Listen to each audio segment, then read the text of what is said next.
গতকালকে আমাদের মাননীয় সড়ক মন্ত্রী ঈদ যাত্রা সম্পর্কে একটা বিবৃতি দিয়েছেন। সেখানে তিনি বলেছেন যে ঈদ যাত্রার স্বস্তি ছিল। তো ঈদ যাত্রার স্বস্তিটা একটু আমি আপনাদের সামনে বলতে চাই আপনাদের মাধ্যমে।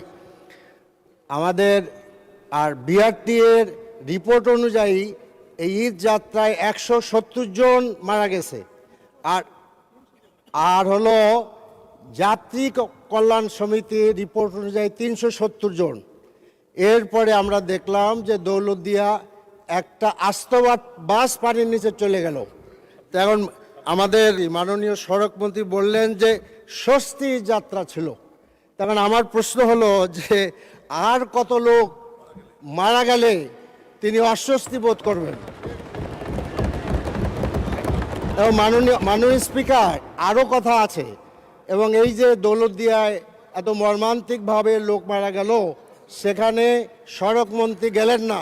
মাননীয় সদস্য, দয়া করে আপনি একটা নোটিশ প্রদান করতে পারেন বিধি অনুসারে। মৃত্যুবরণ যারা করেছে তাদেরকে মাত্র 25,000 টাকা, জীবনের মূল্য ধরা হলো 25,000 টাকা, আর আহতদের জন্য 15,000 টাকা। মাননীয় সদস্য,